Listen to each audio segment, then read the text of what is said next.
ang pagkabuhay ng isang bagong Otsutsuki, Ryu versus Team 7, Konohamaru versus Matsuri. Sabay-sabay nga nating alamin ang mga pangyayari sa Boruto 2 Blue Vortex Chapter 18. Pakipindot nga muna saglit ng like button dyan mga tropa at pagkatapos mong gawin yan ay atin ang simulan. Ang chapter cover nga natin dito ay itong si Matsuri. Get damn, kahit hindi ka tao, papatol ako sa'yo. Joke lang. Naglalakad nga si Sumire dito na parang inaalala nga yung away nila ni Sarada sa mga nagdaang chapter. Then bigla nga siyang nagulat nung pumasok nga siya sa laboratorio ni Amado dito nang bigla nga niyang makita si Kawaki na sinaldak at sinasakal dito si Amado. Napasigaw nga si Sumire ngunit sinabi nga dito ni Kawaki na relax lang Sumire, andito lang daw si Kawaki para makipag-usap ng maayos kay Amado. Wala nga raw pakialam itong si Kawaki kung ginagawa lang siyang parang laruan ni Amado dahil nga sa sobrang dami at iba't ibang paglalagay ng components at mga adjusting sa settings ng katawan ni Kawaki. Pero dito na nga raw ito magtatapos. Mula ngayon nga raw ay si Kawaki na raw ang magdedesisyon kung ano yung dapat mangyari sa kanyang katawan. Change my settings. Isagad mo yung offensive power ko to the max. Kung hindi, wala ka ng silbi sa buhay ko. Kailangan na kitang paslangin. Hindi ako nagbibiro. Titigan mo ako sa mata nang malaman mo. Choose your words wisely kung gusto mo pang mabuhay. Kaya dito nga ay niluwagan ni Kawaki ng kaunti yung kanyang grip sa leeg ni Amado. Then dito nga nagsalita si Amado at sinabi yung katagang, "Only bubble in your sleep, Kawaki." Itong phrase na ito guys ay shutdown code pala na pinrogram nga ni Amado sa katawan ni Kawaki para nga sa mga gantong klaseng emergency situations. Tulad nga rin guys ng ginawa niya noon kay Delta kung matatandaan nyo. Then dito nga ay nagpatulong si Amado kay Sumire na buhatin nga si Kawaki dahil parang may balak nga si Amado dito kay Kawaki. Ano nga ba ito? Matapos yan ay napunta naman tayo dito sa teritoryo ng Hidden Sand na kung saan makikita nga natin si Mitsuki, Sarada at Shinju na si Ryu na naglalakad nga towards dito sa dalawang Sand Ninja. Dito nga ipinakilala ni Mitsuki si Ryu sa dalawa pa nilang kasama na maghahanap nga kay Boruto. Itong si Araya at Yodo. Napansin nga dito ni Ryu na matindi nga yung pagtitig ni Yodo sa kanya. Ito nga guys isang malaking pagkakamali o blunder sa part nga ni Yodo at mga ninja na magiging dahilan nga kung bakit magkakaroon ng malaking balakid sa mission nila mamaya. Then nalipat naman tayo dito guys kay Matsuri at Konohamaru. Basically dito nga matindi yung kilig at blushing na nararamdaman nga ni Matsuri dahil kasama nga niya yung kanyang crush na si Konohamaru. Tinanong nga niya si Konohamaru kung okay lang bang tawagin niya si Konohamaru na Konohamaru-chan. Then dito nga nag-flashback sa utak ni Konohamaru itong si Moegi mula Academy Days, Genin Days at dito nga sa New Era. Matapos yan bumalik na naman tayo dito kay Sarada at iba pa. Tinanong nga ni Ryu kung nasaan na nga daw ba yung clue na maglilid nga sa kanila towards kay Boruto. Pero at this point nga guys ay mukhang nagdududa na rin talaga si Ryu sa galaw ng mga kasama niyang shinobi na nag-giveaway nga guys dahil nga sa bloodlust o galit nitong si Yodo towards kay Ryu.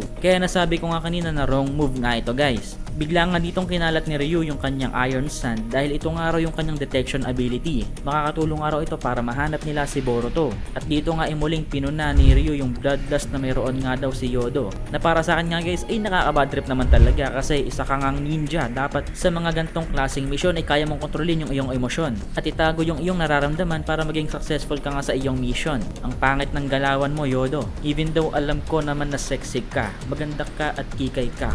Pero Yodo kapag ikaw ay aking binira, girl, lupay-pay ka.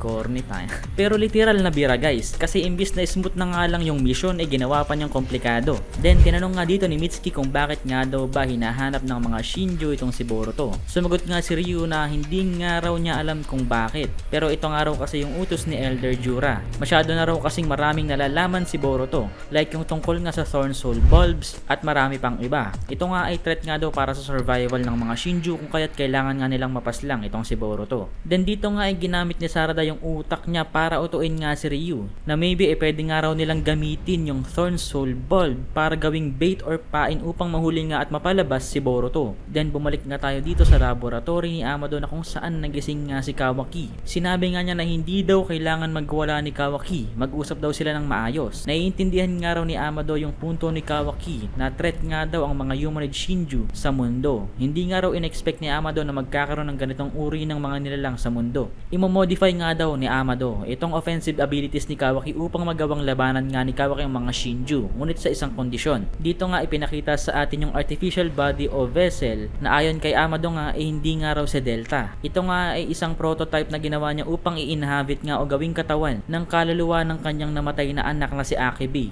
Isa nga itong resurrection vessel. Ang kailangan nga lang daw gawin ni Kawaki ay lagyan or mag-implant ng karma dito sa vessel na ito. dito upang ma-reborn nga yung kanyang anak na si Akebi dahil yung karma nga ni Kawaki ay naglalaman nga ng data ng kanyang anak at ito nga raw yung posibleng makapagbalik ng buhay ng kanyang anak sa mundong ito. Maraming beses na nga raw nag-fail si Amado na i-revive yung kanyang anak kaya sinabi niya nga dito na help me achieve this divine feat na posibleng nga lang makamit gamit ang karma. Please, I beg you, Kawaki. Yan nga rin yung kondisyon dito ni Amado. Then nagsalita nga dito si Kawaki na kung itong si Kawaki nga naglagay ng karma dito sa vessel na ito, if ever. At ang naging resulta nga nito ay hindi anak ni Amado, kundi isang bagong evil Otsutsuki clan member na maaaring hindi pa natin kilala. Ipapaslangin nga raw ito ni Kawaki at wala daw magagawa si Amado dito. This just shows guys na isang ang possibility na mangyari to. Ang muling pagbabalik ng isang Otsutsuki. Pwedeng si Shibai, pwedeng si Ishiki at pwedeng Hibara na hindi pa natin kilala. Pero ang mas malaking tsansa nga ay si Akebi pa rin talaga ito, yung tunay na anak ni Amado. Ang pagkakaiba nga lang yung DNA at genes nga nito ay 100% Otsutsuki, nakatulad nga ni Boruto at Kawaki. Kaya kung mangyari nga raw ito ay gagawin nga raw ni Amado yung lahat para pigilan nga si Kawaki na paslangin yung kanyang anak. Kaya naman hindi nga raw kayang tanggapin ni Kawaki yung kondisyon dito ni Amado. Kailangan nga raw bago niya lagyan ng karma itong vessel ni Akebi, unahin muna ni Amadong i-release yung kanyang limiter. Hindi nga raw kasi interesado si Kawaki na gumawa ng isang nilalang na pwedeng maging kalaban sa kasalukuyan. Tama naman talaga si Kawaki dito guys, sobrang logical ng approach na dito, tama talaga. Handa naman daw kasi si Kawaki na gawin yung gusto ni Amado. Pero hindi nga raw ito yung oras para dito. Dahil nandito pa nga yung issue ni Code ng mga Shinju at si Boruto. Once na matalo nga raw nila itong mga kasalukuyang threat, doon na lang nga daw gagawin ni Kawaki yung implantation ng karma sa katawan ni Akebi. Pero ayaw nga ito ni Amado dahil natatakot nga daw siya na pwedeng mamatay nga si Kawaki habang nakikipaglaban sa mga Shinju at kay Boruto. Dahil sa kasalukuyan nga daw guys, nearly immortal itong si Kawaki sa kasalukuyan. Dahil yung defensive capabilities nga ni Kawaki guys ay nakamax. Kaya kahit anong damage ay kaya niyang mag-survive. Ngunit kapag isinagad nga ni Amado yung offensive capabilities ni Kawaki or itinaas, mababawasan naman yung defensive capabilities ni Kawaki. So hindi pwedeng parehas nakamax guys, kumbaga balance lang. Kapag namatay nga raw si Kawaki,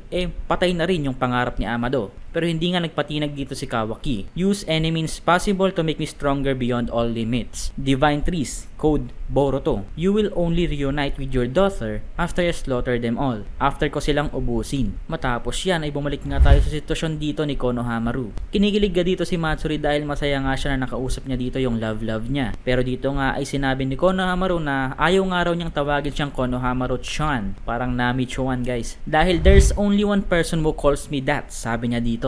Medyo kinilig nga rin kasi si Konohamaru dito at naaalala nga niya si Mouigi dito kay Matsuri. Kaya upang mapigilan niya yung kanyang emosyon ay pinalubay na nga niya dito si Matsuri na tawagin siyang Konohamaru-chan. Ang kaso nga lang ay nag-iba nga guys yung expression dito ni Matsuri. Hindi mo nga alam kung killing intent or selos ito. Pero sa huling part nga ay malinaw na masamang intent talaga dito yung inilalabas nitong si Matsuri. Nagseselos nga siya kay Mouigi. At dito nga guys, inactivate ni Matsuri yung kanyang wood style or earth style at aatakihin nga niya dito si Konohamaru. Habang dito naman guys sa sitwasyon ni Mitsuki, Sarada at iba pa, nilabas na nga ni Ryu yung kanyang Thorn Soul Bulb bilang pain para palabasin si Boruto. Pero imbis na si Boruto, itong si Yodo nga guys ang mabilis na sumunggab dito sa Thorn Soul Bulb. Ngunit nagulat nga si Yodo dito nang bigla na lang siyang hindi makagalaw. Ito nga guys ay dahil sa ability ni Ryu na kontrolin nga ang katawan ng mga apektado ng kanyang Iron Sand. Kinontrol nga niya din dito yung katawan ni Sarada upang atakihin nga si Yodo. Pero dito nga ay may isang malaking malakas na slash tayong nakita dito na nagresulta nga sa pagka-dispel ng Iron Sand ni Ryu. Dito nga natin nakita si Araya. Ang angas mo boy. Ginamit nga ni Araya dito yung kanyang jutsu na ginawa daw nila bilang tag team ni Shinki. Pero dito nga ay mukhang magagamit niya ito sa paraan para pigilan nga ang Iron Sand. Ito nga guys tinawag niyang Lodestone Sand Sealing Blade. Nagulat nga dito guys si Ryu at mukhang magkakaroon nga tayo dito ng chance na manalo itong Team 7 at itong si Araya at Yodo against dito kay Ryu. At dito na nga guys nagtatapos ang Chapter 18 ng Boruto 2 Blue Vortex.